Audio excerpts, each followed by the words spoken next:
Hey everybody, it's Friday morning. I'm Louis Angel. I'm Nathan CK. And we're here to talk about Godzilla vs. Kong. Yep. This movie is supposed to be the biggest one since the pandemic started, playing the most theaters. Everyone's excited. I was excited. Everyone was excited. Our theater was sold out, which means there wasn't really that many people there. Social distancing and everything. Yeah. Blocking off seats. It's a sequel to the other two Godzilla movies. Yep. Kong Skull Island. Yep. Adam Wingard directed this. Clash of the Titans. Yep. And everything that wasn't Kong and Godzilla, I was like, this is boring as hell. Dude, it was, I don't know. I was wondering how they were gonna, bring them together and, how much they were gonna fight. As it's versus King Kong. They had this little intro of, showing, it was like a bracket. Credits are great. Right? Yeah. There was, a bracket of, okay, now they defeated all these other creatures, and now it's them facing off each other. So, and I was like, okay, cool, whatever. And then it was underwhelming. You always have this new technology. I don't really like these new movies where you have all this new special tech. I like the visual effects, but just it's just too much though. The science stuff in the science stuff, and it's I was just how I am so bored. Yeah. And the scenes in between them, because they fight a couple times in the movie. The scenes because you had to buckle up because it's Kong and Godzilla. Yeah. The scenes in between them fighting, I was just this scene is dragging. I don't care about these characters. Yeah. What they're talking about isn't interesting. I'm that's the worst sin a movie can commit, is just being flat out boring. Right.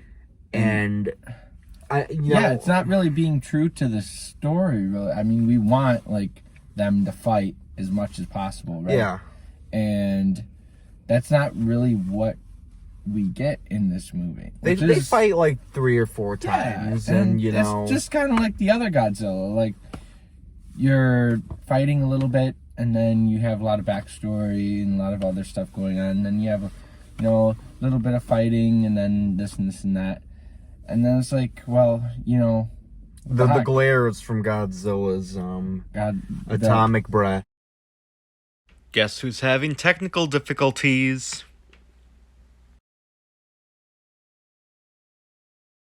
The humans in this movie are just terrible.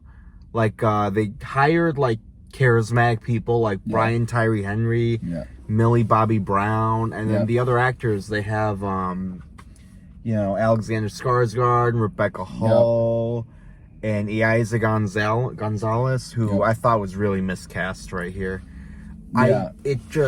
You've got some talent, but the writing is... And I know no one goes to this movie for the humans, right, but that's what makes the movie drag. When they were fighting Godzilla and Kong, I was loving it.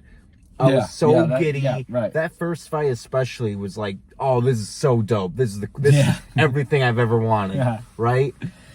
But they're few and far between for me. Yeah, they are, and I don't know. There's a lot that this movie could have been. It just kind of misses, and we're going I don't know, all these new different creatures, and we go into Middle Earth, and when Frodo showed up, I was just oh man, Warner Brothers. The music was okay. I like the visual effects. It's just that when I walked out, my first thought was that movie flew by, and it also dragged like hell. All the cool stuff just oh, you're over too soon, and all the other stuff, it's just God damn it, we're really we're doing this. My immediate watching it in the theater, my thought was, it's good that we're watching this here in the theater, because if we were watching this at home on HBO Max, I don't think I would have been able to not skip through scenes. Like, I don't think I would. That's a very good point. I wouldn't Right. sit through the Millie Bobby Brown and Brian Tyree Henry stuff. Yep. I'm just gonna skip right to Godzilla and 15 Kong. seconds. Yeah. I'm just gonna skip. That's a good point. Yeah. That's all I would do. Right.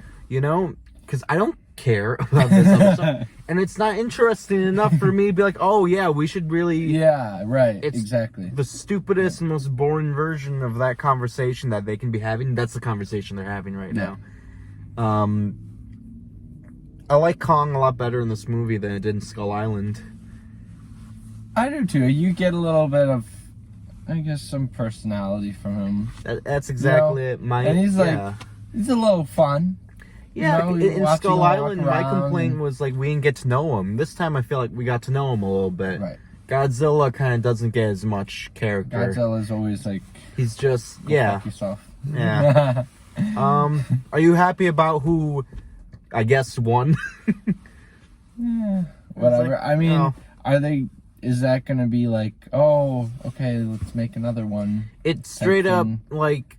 Or we'll at the end of the movie, I'm like, oh, they're our going separate ways again. No, I think they're gonna do a Justice League because I'm watching it. I'm like, okay, this third act is straight up Batman vs Superman. It's exactly other than saving Mothra. It's yeah.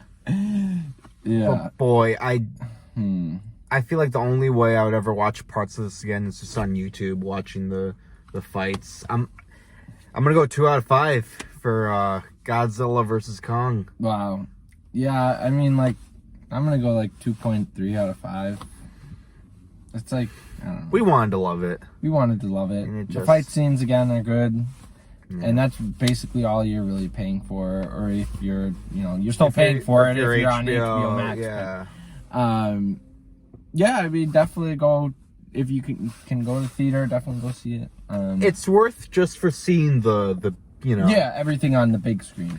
Them occupying that space, Yeah. but you're gonna have to sit through some really boring stuff.